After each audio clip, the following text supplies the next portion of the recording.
telling a story about when you first came here, and actually, when you came here, this was not a great place to come at one time. Now it's so successful around here; it's almost mimicking your company and the way it's actually transformed and it's grown, as way as this community has grown. You want to talk about your story and how successful not only your business has become, but actually the community and your ties to this community, because that's a story within itself. Thank you. Well, I came into this area, into the city of Baltimore, opened up my business about 20 years ago, and was in a 10 foot by 10 foot square office. Um, the rent was right because it was in the inner city in not the most prosperous part of town, and I could only afford so much when I was starting the business. So, the streets were pothole filled, and wasn't the safest area.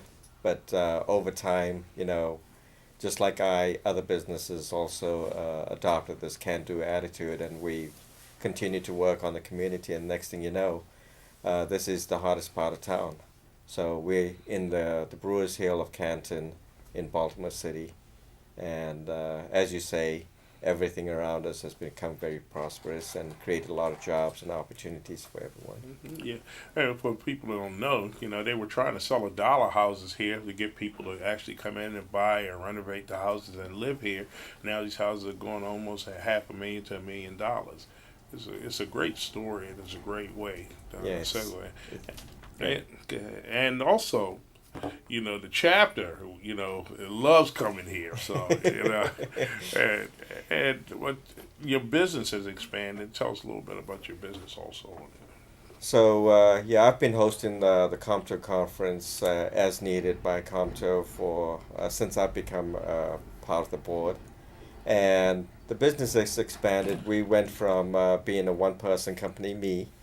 I always had my shadow as my company, but me, and we actually grew, very slowly and steadily to about $24 million at one time, and now we've cut back a little bit, but that's only to right size the company and make sure that everything is going to go well moving forward. So we've restructured it. We're moving forward again. We provide an unbelievable amount of technology for transportation. So if you look at the radio communications inside of the tunnels, the subterranean that are used by the police, the underground, and so on. In fact, in the Maryland Transportation Authority, all the tunnels that are going through Baltimore, we put in a radio rebroadcast system, which Mike is very familiar with. It's actually taken radio communication signals from the airwaves, and we broadcast it inside of the tunnels so that the radios can be listened to inside of the tunnels as well as outside. But the really cool feature is inside of the tunnels, the MDTA, the toll people, can actually make their own announcements as needed. So if there's an emergency inside the tunnels, they can actually take over all the airwaves on your portable, your FM AM radio system, and make those announcements while you're inside of the tunnel, which is very cool. So we're working there right now to do electrical upgrades and conduit systems, and hopefully we'll get some LED light work and a few other things.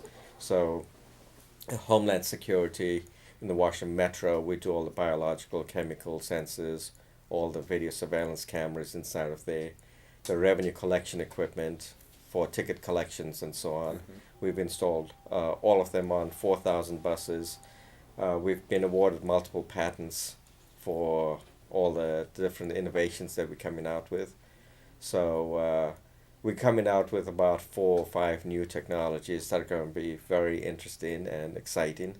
So our whole motto is to try to hire within the city, try to get as much talent pulled from within the city, and let the inner cities thrive and grow, because it is a community that could be even stronger if we all stick together, spend in the community, and grow together. So